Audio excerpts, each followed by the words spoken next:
From Gillette Stadium, I am Alex Barth. He is Evan Lazar for CLNS Media. We're just days away from the Patriots and the Dolphins meeting right on this very field. And Evan, if I told you a month ago that it would be the 1-2 Patriots and the 3-0 Dolphins, switch those, right? You'd say I got it backwards. Yeah. But here we are, perhaps a must-win game for the Patriots against a Dolphins team that has looked good thus far, but not the strongest schedule. It was close last week. They've certainly had their hiccups.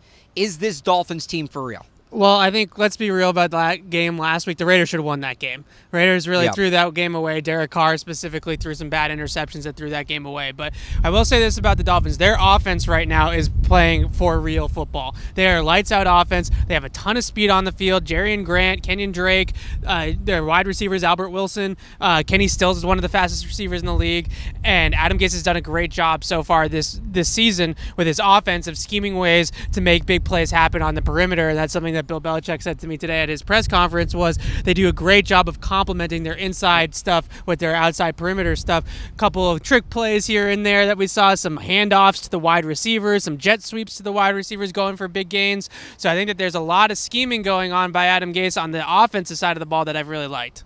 Talk to me about the quarterback, Ryan Tannehill. Here's a guy that everybody said next year's the year. Next year's the year. He's going to take that step. Yeah. He's going to move towards that top tier of quarterbacks.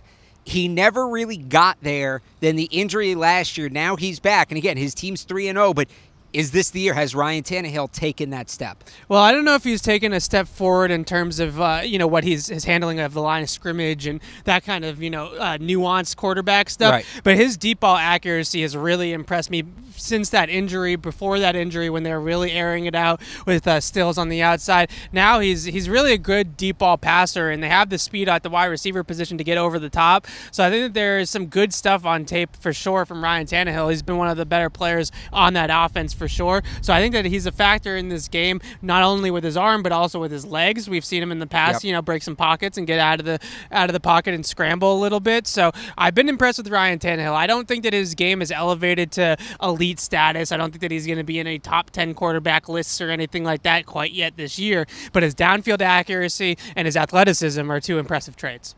Defensively, Minkah Fitzpatrick. Some people say the Dolphins got a gift with him falling to them in the draft. Sure what has he done that's made that as much of a difference as it has? What does he do so well? Well, he's a Swiss Army knife at the back end. He's a little bit I think he's more versatile than Patrick Chung, but they use him in kind of a similar way where they can kind of use him all over the field, but they've used him more at free safety than the Patriots use with Patrick Chung. So Minkah can play corner, he can play in the box, he can play slot corner, he can play back as a free safety. I think we might see him a little bit matched up with Rob Gronkowski on Sunday. So there's a lot of different elements of what Minkah can add, and they really had some good safeties there. Rashad Jones, some other guys there that were good center fielders, but they haven't had an impact player at that position. They've had a couple of guys that can kind of, play center field, play zone coverage, and take away some of the stuff over the top, but they haven't had a guy that can really make an impact, and I think that Minkah is the guy that really gets to the ball. He has a nose for the ball, and he makes an impact on the back end.